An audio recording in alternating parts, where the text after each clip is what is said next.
सुनिए,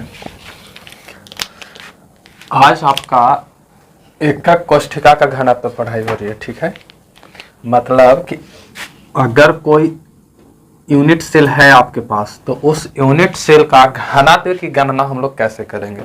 और इससे पहले आप इसके त्रिज्या या इसके व्यास या कणों के बीच की जो दूरी है सो डिस्टेंस या इसका पैकिंग एफिशिएंसी, ये सारे चीज आप पढ़ चुके हैं। और आज आपका ये शुरू होने वाले घनत्व। ठीक है, देखिए घनत्व क्या होता है पहले इसको समझ लेते हैं कि अब घनत्व की बात कीजिए तो क्या कहता है कि किसी भी क्रिस्टल में या किसी भी आयतन में जितना कण उपस्थित है वो उसका घनत्व कहलाता है। मतलब कि इसकी सीधी सी बात है कि मान के चलिए कि यहाँ पास अगर इतना सीधी लैंग्वेज में आप समझिए तो ये आपके पास एक डब्बा है इस तरह से, और इस डब्बा की आयतन अगर हम मान के चलते हैं भी है और इसकी द्रव्यमान है तो कण जितना उपस्थित होगा उसका द्रव्यमान होगा। तो मान के चलिए कि इसमें इतना इस तरह से कण उपस्थित है जिसकी द्रव्यमान कितना है m।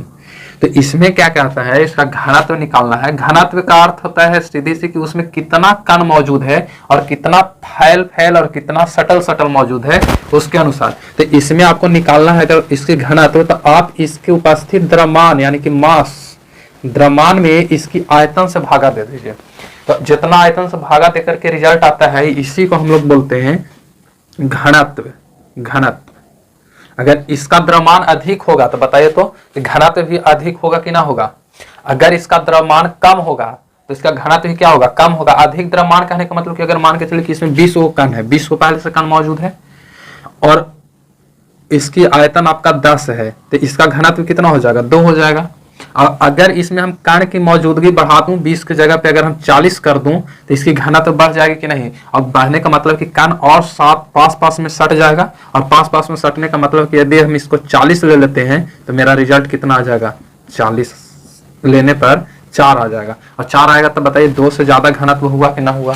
तो यहाँ पास आज हम लोग यही चीज को सीखने वाले हैं कि अगर एकक कोष्ठिका है तो उस एकक कोष्ठिका का घनत्व कितना होता है। तो जनरली घनत्व को डेंस बोला जाता है, डी बोला जाता है। ठीक है, और डी अगर आप बोलो तो या इस डी को एक चीज और रो समझिए, इसका एक नाम और है। ठीक है, कोई दिक्कत नहीं, आप डी ही समझिए।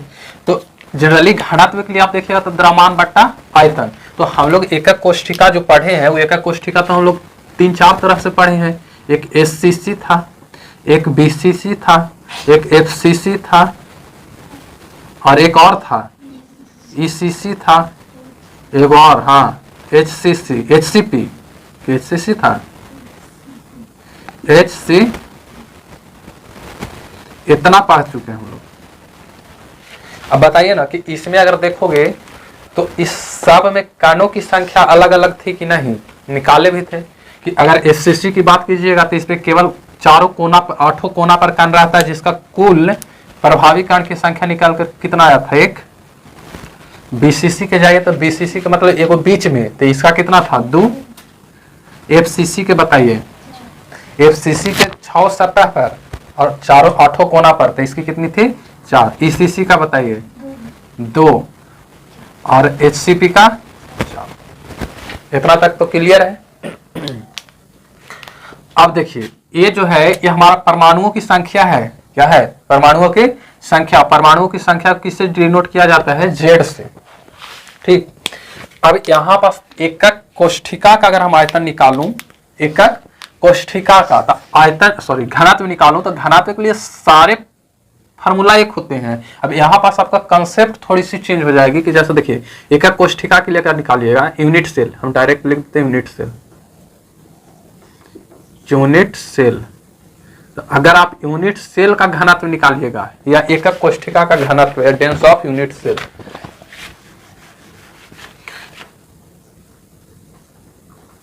एकक कोष्ठिका का घनत्व, तो बताइए इसकी सिंपल है कि नहीं, द्रव्यमान बट्टा आयतन। तो एकक कोष्ठिका में अगर देखिएगा तो द्रव्यमान बट्टा क्या हो जाएगा, आयतन। तो द्रव्यमान कितना होगा, तो इसका द्रव्यमान अगर मान के चलिए कि एक परमाणु है तो उसके लिए तो जनरली m चलेगा, लेकिन आपका हर एक जगह पे आप देखोगे तो द्रव्यमान सेम नहीं ना है। मतलब कण सेम नहीं ना है, तो अगर इसका द्रव्यमान की बात कीजिए तो मान के चलिए द्रव्यमान इसका कितना है, m है, और बटा आयतन, तो आयतन 1Q होता है कि नहीं। अगर 1Q होता है तो यहाँ पर ध्यान देने वाली बात है कि एक कण में आप जाइएगा तो यहाँ पास एक कण के लिए आप देखिएगा जिसमें परमाणु संख्या की, अगर परमाणु कणों की अगर आप बात करो तो उसकी अगर एक है तो टेंशन नहीं है, m चलेगा। लेकिन अगर किसी में परमाणु की संख्या अगर अलग अलग हो, यानी कणों की संख्या यदि अलग अलग हो तो वहां पर तो दिक्कत होगी ना। तो इसलिए क्या किया जाता है कि इसके द्रव्यमान में z से गुना कर दी जाती है, और z में गुना करने का अर्थ n है कि जितना एक कण का द्रव्यमान होगा उसको में आप क्या कर दीजिए, पूरे कण से गुना कर दीजिए, पूरे का द्रव्यमान आ जाएगा। जैसे ऐसे देखिए, अगर एक आम का कीमत अगर 20 रुपया है तो अगर आपके पास 5 आम है तो इजिली कह सकते हो कि 5 गुने 20, तो 5 गुने 20 तो पूरे पांचों कण का द्रव्यमान निकल गया कि नहीं। तो एम जो है वो एक कण का द्रव्यमान है, लेकिन इसकी जब हम आयतन निकालेंगे तो उसमें एक कण कोई जरूरी नहीं है, एक कण किसको में आएगा, जो एससीसी होगा, और बाकी सारे में तो कण चेंज है, तो इसलिए क्या लगा दिया जाता है, जेड लगा दिया जाता है। और जेड में भी आप यहाँ समझिए कि अगर एकक कोष्ठिका का आप द्रव्यमान देखिए, द्रव्यमान तो परमाणु संख्या गुने परमाणु द्रव्यमान। परमाणु संख्या इसलिए ना कि 4 गो है तो चारों में हम गुना कर देंगे तो चारों का निकल करके चला आएगा। तो परमाणु संख्या की अगर आप बात कीजिए तो क्या हो गया, जेड, और परमाणु द्रव्यमान की बात कीजिए तो एन। ये इसके आप पूरे द्रव्यमान को याद कीजिए, इसको आप छोटा मान लिए तो इस पूरे को अगर हम कैपिटल एम मान ले, ऐसे ही कॉन्सेप्ट अगर क्लियर है तो कोई दिक्कत नहीं है। इसको कैपिटल एम मान लिए हैं तो अगर परमाणु द्रव्यमान को हम स्मॉल एम गुने कितना मान ले, द्रव्यमान को हम लोग एम मानते हैं, परमाणु संख्या को जेड और गुने एम, तो जेड गुने एम बराबर कैपिटल एम ना।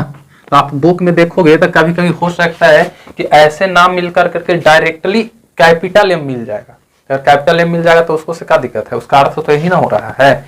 और बट्टा 1Q, तो 1Q कहने का मतलब है कि एक कण के आयतन हम लोग देखेंगे तो इसमें आपको गुना किया जाता है एवोगाड्रो संख्या से। किससे गुना करोगे आप, एवोगाड्रो संख्या से। तो एवोगाड्रो संख्या कितना होता है, Na। एवोगाड्रो संख्या को हम लोग किससे डिनोट करते हैं, Na से, और A आपका घनत्व मिलता है, और घनत्व के लिए D, तो यहां से आप इसको ड्राइव करना चाहो तो आप लिख सकते हो कि D बराबर जेड गुने M और बट्टा AQ गुने Na। और जहां आपको पता है कि Na क्या है, एवोगाड्रो संख्या है, क्या है Na, तो ये आपका क्या है, एवोगाड्रो संख्या। इसको हम लोग एवोगाड्रो संख्या बोलते हैं, जिसका आपको पता भी है कि मान होता है 6.02 गुने 10⁻23 मोल पर मोल, ये आपका होता है। तो अगर यहाँ होता है तो इसकी आप यहाँ से किसी का भी अगर पूछ दे कि इसका घनत्व आप निकालिए तो इजिली यहाँ से निकाल सकते हैं कि नहीं, कोई दिक्कत। अगर आपको कुछ कुछ दे दिया जाए इन्फॉर्मेशन तो वहां से आप आसानी से इसको निकाल सकते हो। देखिए इसको और एक समझिए कि यहाँ से ये वाला फार्मूला बहुत काम की चीज होती है, इसको आपको हमेशा याद रखना होगा। अब यहाँ से अलग अलग डेरिवेशन कर सकते हैं। जैसे हमको अगर मान के चले कि AQ निकालना है, A निकालना है, तो AQ को अगर इधर रोक दूं और ई वाला को यहाँ लेकर के चले आए तो क्या हो जाएगा, जेड गुने M और बट्टा D और गुने Na हो जाएगा कि ना हो जाएगा। तो यहाँ से एक फार्मूला आप यहाँ से ये भी निकाल लीजिए, ये भी आपका ठीक है। अब यहाँ से अगर हमको जेड निकालना है, इसको जेड, तो जेड निकालना है तो जेड भी आप निकाल सकते हो। कैसे निकलेगा, ये सारे के सारे इसके साथ आ जाएंगे, M से डिवाइड हो जाएगा। यानी कि अगर जेड निकालनी है तो जेड बराबर क्या हो जाएगा, D गुने AQ और गुने Na और बट्टा M। कोई दिक्कत। कभी कभी हो सकता है कि सवाल में आपसे परमाणुओं की संख्या पूछ दे, आयतन पूछ दे, या तो फिर आपका घनत्व पूछ दे। तो यहाँ पर देखिएगा तो ये आपका किसका फॉर्मूला है, आयतन का, आयतन, और एक इसका है परमाणु संख्या का, परमाणु संख्या। इसकी आप बात करें तो ये तो आपका घनत्व का है। यहां से आपको तीनों ड्राइव होता है। अब इसके बाद आंकिक इस पर कैसे बनता है अभी जस्ट हम दिखाते हैं। पहले इसको राइट कीजिए। एक चीज और इसमें समझिए कि अगर मान के चलो कि इतना सब कुछ ठीक है, आपका हो गया, अगर क्वेश्चन कभी ऐसा कह दे कि आपके पास M द्रव्यमान या W द्रव्यमान का कोई धातु है और उस धातु में एकक कोष्ठिका की संख्या कितनी है, जैसे मान लीजिए कि अगर आपसे पूछ दे कि 50 ग्राम कोई धातु है तो इस 50 ग्राम में एकक कोष्ठिका की संख्या कितनी होगी। तो उसको ज्ञात करने के लिए हम लोग थोड़ा सा और समझ लेते हैं कि एकक कोष्ठिका की संख्या ज्ञात कैसे कर दी जाती है। तो जैसे मान लीजिए, माना कि धातु का द्रव्यमान W है, मतलब कोई धातु दे देगा क्वेश्चन में, तो माना कि धातु का द्रव्यमान क्या है W, यानी W ग्राम का कोई धातु है जिसका घनत्व कितना है D है। इससे हम लोग D निकाल लेंगे, यहाँ पास आया ना D, और इसकी कोर की लंबाई A है। तो अगर कोर की लंबाई A है तो इसकी आयतन कितनी होगी, आयतन, तो आयतन की आप बात करेंगे तो 1 क्यू हो जाएगा। तो 1 क्यू एक परमाणु के लिए, याद रखिएगा 1 क्यू किसके लिए है, एक परमाणु के लिए, परमाणु। तो एक परमाणु के लिए इतना है, तो हमको जितना परमाणु का कहा तो उससे क्या मतलब है। तो अभी आप याद कीजिए, हमको निकालना क्या है, आपको एकक कोष्ठिका की संख्या निकालनी है। तो यहां पास आपको पता है ना कि द्रव्यमान बट्टा आयतन, घनत्व के लिए सूत्र ही ना होता है, द्रव्यमान बट्टा आयतन, और बराबर क्या होता है, घनत्व। अब थोड़ा सा यहां देखिए कि अगर हम इस घनत्व को रोक दूं, इधर ले आऊं आयतन को इधर, तो हम ऐसे लिख सकते हैं कि आयतन, आयतन के लिए एक क्यू कर लेते हैं जनरली, एक क्यू तो यहां पास है, मान के चलिए कि इसको आयतन छोड़ देते हैं। आयतन, धातु का आयतन, धातु का आयतन, अगर धातु की आयतन की आप बात कीजिए तो क्या हो जाएगा, आयतन यही छूट जाएगा तो ये नीचे आ जाएगा रे वाला, यानी कि द्रव्यमान को m से डिनोट किया जाता है और घनत्व आपका कहाँ आ जाएगा d, और यहाँ पास जो द्रव्यमान हम माने हो क्या माने हैं, W माने हैं, तो यहाँ पास क्या आ जाएगा आपका W। समझ में आ रही बात। तो धातु का आयतन कितना हो गया, इतना, यानी कि जितना जो आपको धातु है, जैसे 50 ग्राम 60 ग्राम जो भी दिया है, उसकी आयतन कितनी हो गई, तो W बटा D, मतलब कि उसके द्रव्यमान में यदि आप उसके घनत्व से भागा दे दीजिए तो क्या निकल करके आता है आपका आयतन। तो पूरे धातु का आयतन इतना है, उसमें मौजूद एक कण का आयतन इतना है, तो यदि हम एक कण के आयतन से अगर डिवाइड करते हैं तो पूरे एक कोष्ठिका निकल जाएगा कि नहीं। आप ऐसे समझिए कि मान के चलो कि कोई 50 आम का एक पेटी है, ठीक है, 50 आम की एक पेटी है, और पूरे का आयतन है आपका, मान के चलते हैं कि 100, पूरे का आयतन कितना है 100, और ये भी हमको पता है कि इसमें जो मौजूद है एक आम, उस एक आम का आयतन है आपका, मान के चलते हैं मेरा कि 20 है। अभी इसको आप छोड़ दीजिए, इसका भी हटा दीजिए, मान के चलते हैं हम कि इस पेटी में बहुत सारा आम है, और बहुत सारे आम का आयतन, पूरे आम का आयतन कितना है 100, और एक आम का आयतन कितना है 20। तो अगर आपसे कोई पूछ दे कि एक आम का आयतन 20 है, तो इस पेटी में आम की संख्या कितनी होगी, क्या कीजिएगा, 100 बट्टा 20, यानी कि 20 25 100, काय को आम, 5 आम। तो अगर पूरे धातु का आयतन W बटा D है, और एक धातु में जो परमाणु मौजूद रहेगा उस परमाणु का आयतन कितना है, 1 क्यू है, तो अगर उसमें हमको परमाणुओं की संख्या देखिए एकक कोष्ठिकों की संख्या अगर निकालनी है, याद रखिएगा एकक कोष्ठिका आप लिख दीजिए, परमाणु से अच्छा क्या है एकक कोष्ठिका। यूनिट सेल का आयतन, यूनिट सेल की आयतन, तो यूनिट सेल का आयतन कितना है 1 क्यू, जबकि धातु का आयतन आपका कितना निकल के आ गया है W बाई D। तो हमको एकक कोष्ठिका निकालना है, इसीलिए एकक कोष्ठिका की संख्या यानी कि क्रिस्टल की संख्या, एकक कोष्ठिका माने यूनिट सेल, इसलिए एकक कोष्ठिका, एकक कोष्ठिका,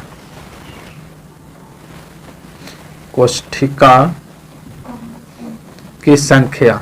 अब बताओ तो कि अगर एकक कोष्ठिका की आप संख्या निकाल रहे हो, या मान के चलो एकक कोष्ठिका की संख्या आप x y z कुछ भी मान लो, चलो x मान लिया, ठीक है, तो एकक कोष्ठिका की जो संख्या है वो क्या हो जाएगा, तो जो कुल आयतन है यानी कि धातु का आयतन बटा किसी आयतन, एक यूनिट सेल का आयतन, यानी कि हाँ W बट्टा D, W बाई D, और मेन बट्टा और किसका आयतन, एक सेल का आयतन, तो यहाँ आ जाएगा A Q।